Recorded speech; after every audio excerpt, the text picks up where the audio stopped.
Good afternoon, everybody. I hope those who celebrated had a great Easter holiday and have had a chance to go out and check out the activity on the South Lawn. We've got a few waves still to go. The President and the First Lady welcomed thousands of families here to the White House this morning for the 139th annual Easter egg roll. When it's all said and done, we'll have had thousands of guests, including many active duty military, veterans' families, children from local schools, patients from local children's hospitals, all here to share in this historic event. Right about now, the President is finishing up his regular meeting with the Secretary of State.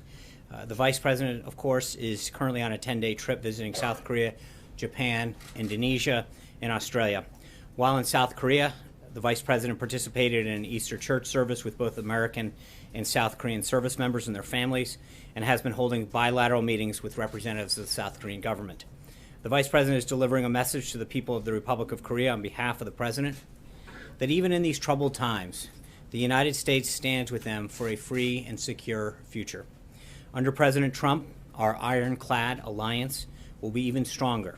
Our nations will be safer, and the Asia-Pacific region will be more secure. From South Korea, the Vice President will head to Japan.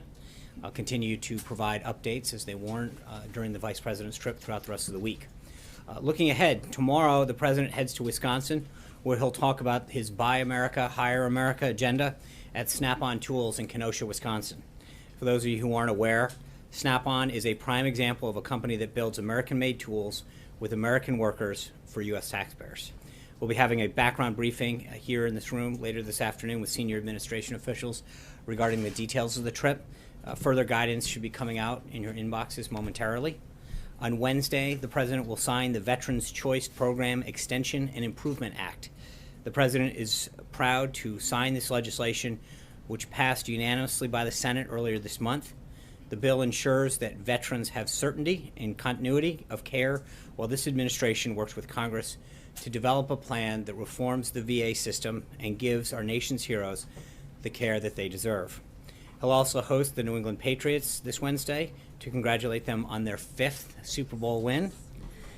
And on Thursday, the Prime Minister of Italy will be here for an official visit. With that, I'll kick it off to the birthday boy, Mr. Jim Acosta. I'll take it. Thank you, Sean. Does the President have a red line when it comes to North Korea, that if they cross it, they will bring about some kind of military response from the U.S.? I think what we talked about, the use of red lines in the past with respect to Syria, the President's made that drawing red lines hasn't really worked in the past. He holds his cards close to the vest, and I think you're not going to see him telegraphing how he's going to respond to any military or other situation going forward. That's just something that he believes has not served us well in the past.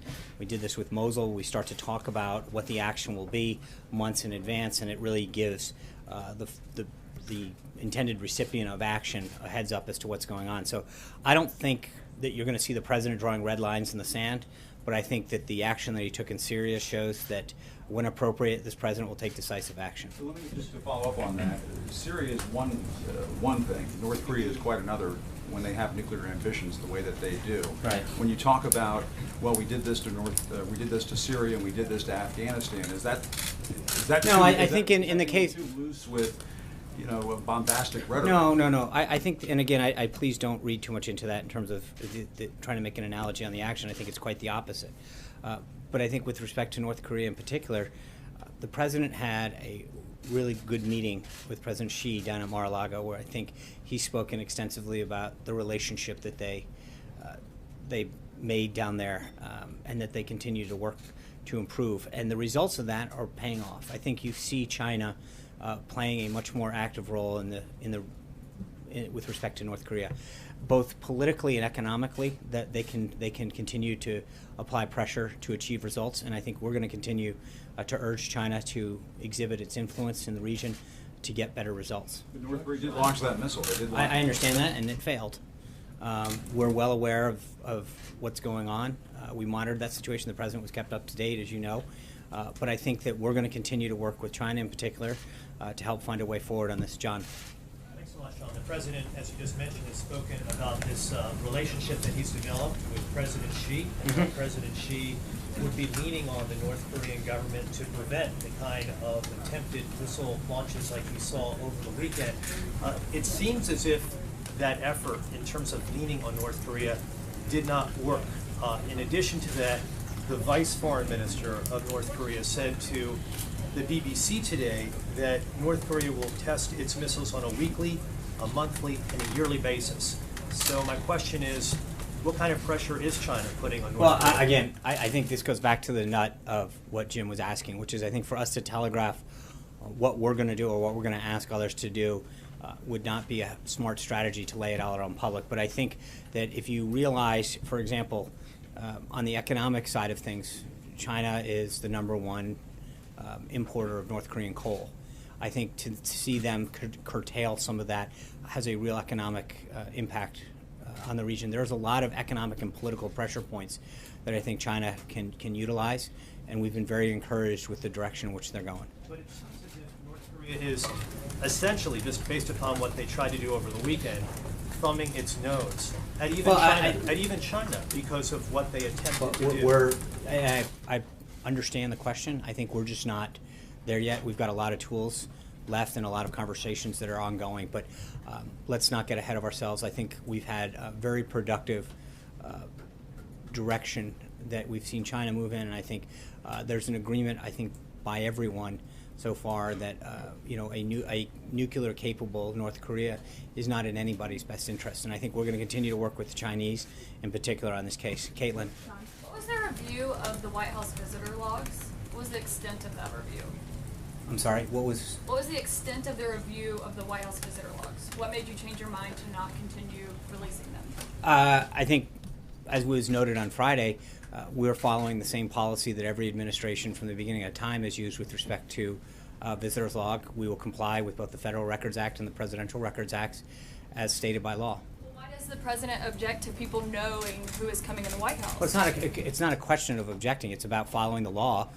We're following the law as both the Presidential Records Act and the Federal Records Act prescribe it. So it's the same policy that every administration had up until the Obama administration, and frankly, the faux attempt that the Obama administration put out where they would scrub who they didn't want put out didn't serve anyone well. The president wants to make sure that people can come in the same way they can go into a member of Congress's office, provide information and details, and there's people who want to be able to come have that conversation with members of the administration the same way that they would do with members of Congress, go into their office. Why didn't he take this opportunity to one-up the transparency game?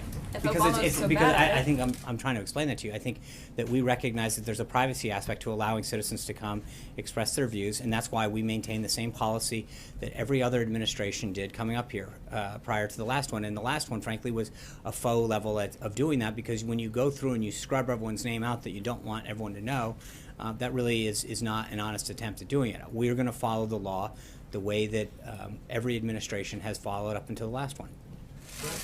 Zeke. Thanks, Sean. Following on Caitlin's question, the rationale given Friday for the visitors log's reversal was that for both national security and privacy concerns, both of those were clear exemptions in the Obama administration's policy, which led to that scrubbing that you described. So why exactly the reversal? You seem to be describing maybe a third rationale that you're giving. No, I think I just touched on privacy. That people have a right. The Obama administration had that exception to their visitors log. But I think the problem, Zeke, is that we don't know what the I mean, they said what it was, but you don't know who got left off and who didn't. They chose to not put people out for whatever reason, and they gave an excuse, and no one questioned it. So the question is, but I think the bottom line is, as I said to Caitlin, is that we're going to have the same policy that every president has had through time.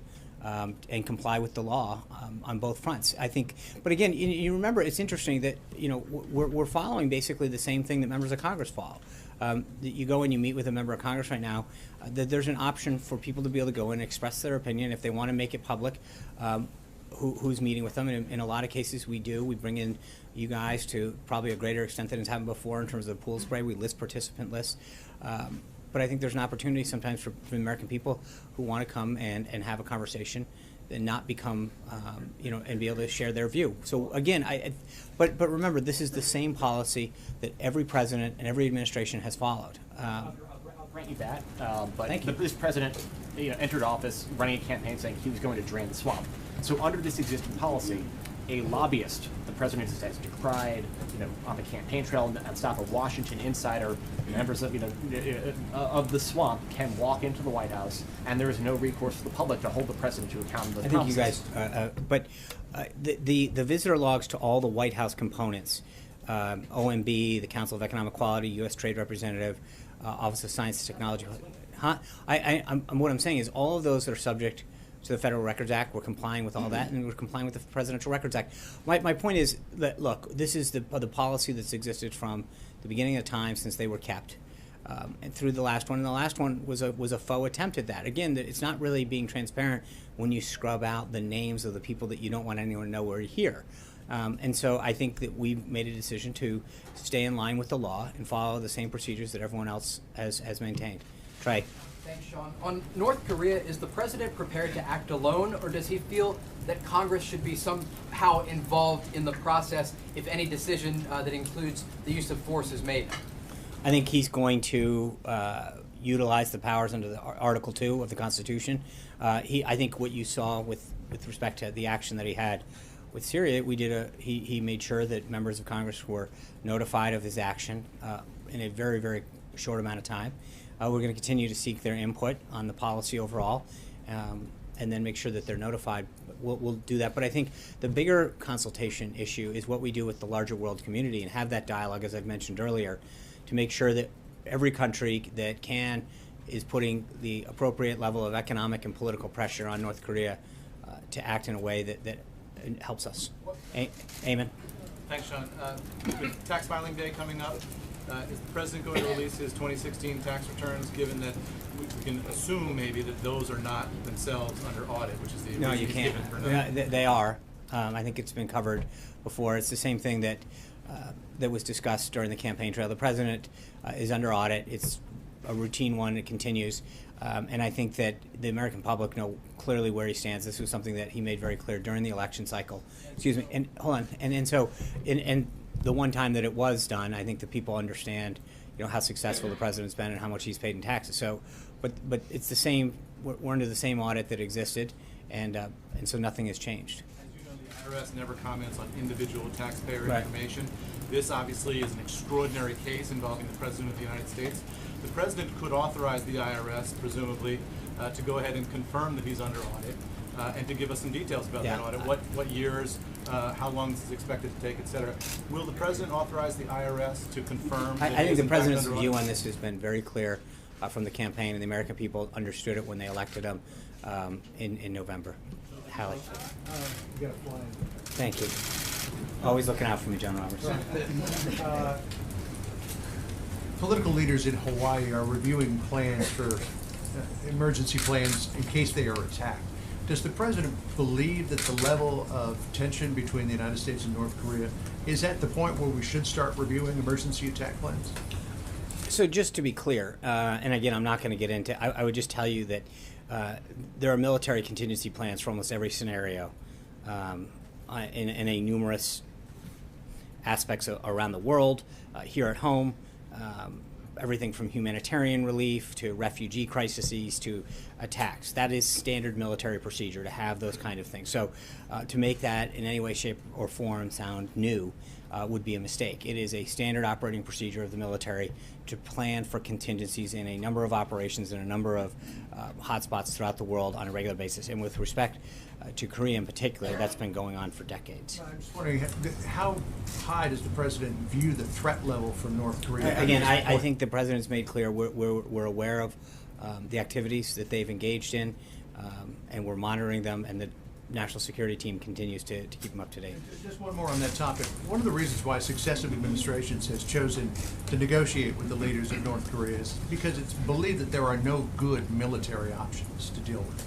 Does this president believe that there are viable military options for dealing with North Korea? Again, Well, I'm not. telegraph- I what you may or understand may that, not do. but I think taking anything on or off the table is in itself limiting your options to some degree, and so I'm not going to even discuss that, Julie. I wanted to ask a couple of questions about the situation in Turkey. Turkey. Mhm. Is the president concerned at all by these reports from international monitors that this referendum that gives President Erdogan these sweeping powers had irregularities in it? My understanding is there's an international commission that is reviewing this and issues a report, so 10 to 12 days, and so we'll wait and let them do their job. There were international monitors throughout Turkey, and we'll let And the. what would he like to see Erdogan do? Would he like to I see think him at this hold point, right I don't now think, while that I think happens? we'd rather not get ahead of that report and start to make decisions without knowing. There were observers there, as there routinely are, and I'd rather wait and see. And just beyond the irregularities, just the act that that Erdogan is going through to try to accumulate these powers. What does the president make of that? Again, I'm not going to, they have a right to have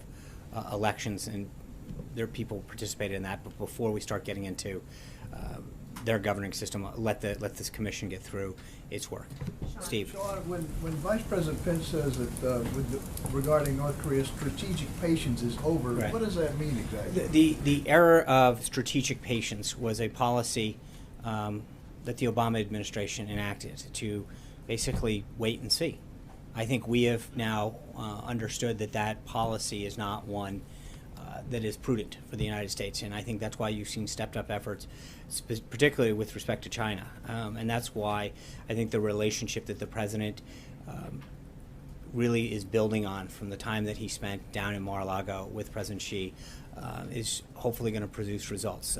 And so part of it is to actively engage with world partners like China in particular that have economic and political influence that they can utilize. What would it take to restart some sort of talks with North Korea? Well, let's see. Again, I'm not going to get ahead of the policies right now. I think we're seeing some active engagement with China, and that's helpful. So let's see how that goes. Allie. Thank you, Sean. I have two for you on North Korea. You're doing it today. You've done it before. You've stood at the podium and said you don't want to telegraph moves Right. that the president will make, but you want to preserve that element of surprise. A Kremlin spokesperson said today President Trump is more impulsive and unpredictable than Kim Jong-un. At what point does this strategy of unpredictability become a liability? Well, I respectfully would disagree. I think that the rest of the world, when he acted in Syria in particular, the world community, not just the world community, but here at home, on a bipartisan basis, applauded the president's actions. Unpredictability as an Well, asset? I think absolutely, but it's not. I think that you have to look at the flip. I mean, I talked about it a minute ago. When you look at some of the actions that we've taken in the past, Mosul being a good example, where we leaned in and started to explain what we're going to do and when we're going to do it, that takes a huge element off the table of not only surprise but achieving the effect that you're trying to do. So the world community, and especially the more that he meets with world leaders, and developing relationships, repairing relationships, and reasserting the U.S. place around the globe, it should be a reassuring to not just us here at home, but around the globe. People are excited that the president is taking action, and decisively so. You've made it clear that you're not taking options off the table, right. including military options. Defense officials have estimated for a long time that war on the Korean Peninsula will cost thousands of lives. It could economically devastate South Korea. Is this to be read then as an acceptance of that risk by the Trump administration? No, it's again. I think the point is that if you get into a series of hypotheticals about what you will take on or off the table, will we do this or not that? At some point, you really start to narrow your options, and I think the president has long held a strategy that doing that begins to give the enemy, the opponent, whatever it is in any particular case, whoever he's, even if it's just a negotiation.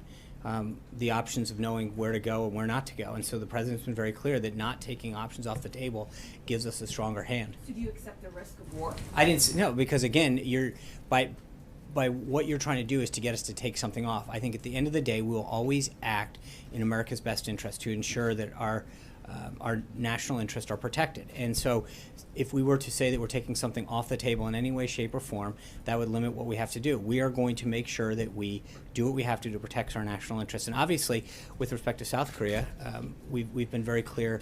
The Vice President spoke very clearly about the need to strengthen and cement the alliance that we have with South Korea during his visit. I don't mean to belabor the point, but I just want to be clear because I want to flip the coin, right, which is something you've talked to us about. If you're not taking options off the table, if you flip it then, that can be read as you're accepting the fact No, that I the think that's crisis a could stretch. escalate Right, in South Korea. that's a stretch. I think don't. That's the point. I'm not. No, it's not a question of taking the risk or not taking the risk. Again, you can start to go down a very dangerous path of, will you use this, will you not use that? The president's very clear, and I think everybody who's been briefed on him, and I think when you look at the quality of the national security team that's surrounding him, by all accounts, probably the best in our nation's history in terms of all across the board. You know that the president is getting unbelievably sound and strategic advice on how to protect our national interests. Brian. Last week you dismissed, I think it was when Hallie asked the question, you dismissed North Korea and said it isn't a threat if you can't go through with it. So what changed? What's our goal in North Korea? What's the strategy? And what's your response to the critics who say that this is just blue smoke and mirrors to hide some of the problems on the White House staff and some of the failing domestic social agenda? I don't think there's anybody in the world who would not believe that North Korea's actions are both provocative and a concern. So the actions that we're taking are extremely they're appropriate and justified. What we're doing is working with the world community, and as I've mentioned multiple times today, especially China, which is really acting in a historic way to ensure that our national interests and the safety of the peninsula is protected. So what about the follow-up there is what about the criticism from people on the Hill who say you're just hiding a domestic agenda that isn't working? I've never heard that. I haven't heard that criticism. Well, actually, I have. Okay, well, then we travel in different circles. But I don't think that there's anybody who honestly believes that after seeing the launches that they're taking and the work that they're undertaking, that any attempt to protect our country and our national interests is anything other than the right and justified thing to do. Francesca. Thank you, Sean. This morning in an interview, you referred to the missile launch as an unsuccessful military attack. That contradicts what other White House officials have said. It was an unsuccessful launch. Okay, so you just misspoke in the Fox and Friends interview. There's no specific evidence that this was some sort of No, attack. it was an unsuccessful missile launch. Okay, thank you. You're welcome. Glenn. Sean, you talked about the end of strategic patience, 2 questions, in the context of attempting to expand China's role in pressuring North Korea. Do you believe China has the power to change North Korea's behavior if they choose to do so? And then a follow-up. That's a good question. I think they can definitely try. There's economic and political points that they could be pushing. Whether or not they achieve that outcome is yet to be seen. But I think that there's a lot of influence that they could exhibit in both of those areas, and we'll have to see. And that's, but it's clearly the prudent thing for the president to do, to try to build that relationship with President Xi and see if we could achieve an outcome that's in all of our best interests. Jonathan? How concerned are you that the uptick in the language, the bellicosity, tweets, could potentially provoke unintentionally military action? I mean, is there a concern that a lot of the words that are being thrown around could have an unforeseen impact? Just explain to me, from the president's thinking, how concerned he is of the risk of an unintentional conflict. I don't think that that's there. I think we're taking all the appropriate and prudent steps. Jonathan? I've got a question on North Korea and China, but first a follow-up on the tax question. You've been asked about this obviously 1,000 times. Thank you. You always talk about, well, under audit, the president says under audit. Is it time just to say once and for all, the president is never going to release his tax returns? We'll have to get back to you on that. If you want, I mean, really? Really? Well, he may. No, I said I'd have to get back to you on that. I think that he is still under audit. The statement still stands. Okay. And on North Korea, you said that China's playing an active role, you consider an historic role right now in pressuring the North Koreans. What are they doing? Well, again, I think that when you look at both the economic front, coal in particular, that is North Korea's #1 export. I think that they have taken some very helpful economic actions and exhibited positive signs on the diplomatic front as well. But again, this is something that is an ongoing conversation built on the relationship that the president established with President Xi. And I think that, well, as the president has noted before, I mean, we'll see, but it is encouraging the signs that China is showing. And the president suggested there was a quid pro quo in terms of not declaring China a currency manipulator because they were helping or going to help with North Korea. So if China does not adequately put pressure on North Korea, is he going to go back and declare them a currency manipulator? Yeah, so there's a couple things on that. Number one, they haven't been manipulating their currency since he's been in office. That's a fact. Number two is I think the president's tweet said clearly to do so at this time would not be prudent. It's not a quid pro quo. It's just saying that in the middle of them taking very positive signs to help us address the issue, the situation in North Korea, that to label them a currency manipulator I don't think would be very productive in achieving a very, very important national strategic objective. Okay? Sean, on both the taxes and on the visitor logs, there are now ethics experts on both sides of the aisle who say this is the least transparent administration in decades. How do you respond? Well, I think that we've taken several steps to allow people's access to this White House in terms of, in particular, the press. We hold regular pool sprays where we bring people in, we release participant lists.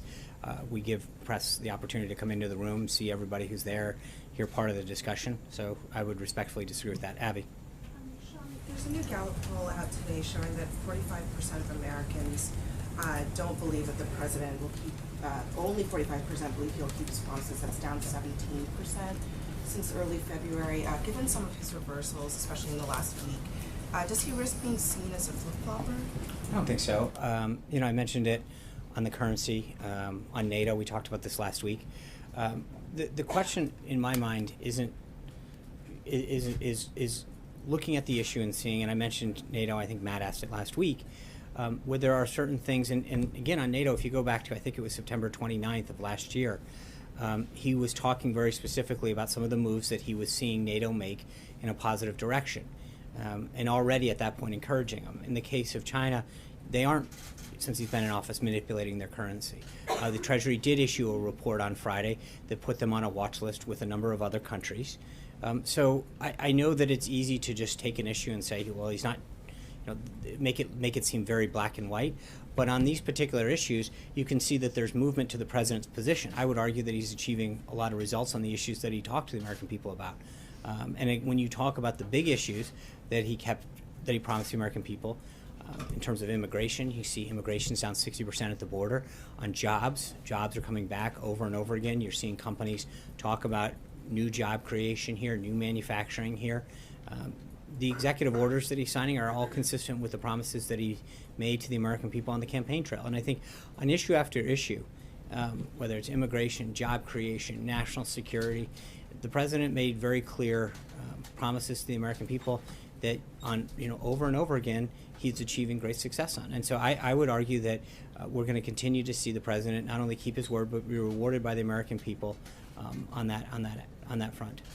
On a separate issue about the president's continued travel to Mar-a-Lago or any other place where he's conducting official business, does the White House believe that those other locations should be treated like this building in the sense that you guys will be transparent about who he's meeting with and what kind of official business he's conducting while he's there? Is that a commitment that you all are willing to make? I think we've been fairly consistent with reading out who he's meeting with and what he's done, providing the pool access to his whereabouts and what he's doing. I think what we generally do. Obviously, the president has, you know, time to spend with family, and he makes phone calls. We generally provide readouts of those phone calls with foreign leaders, whether he's here or in Florida.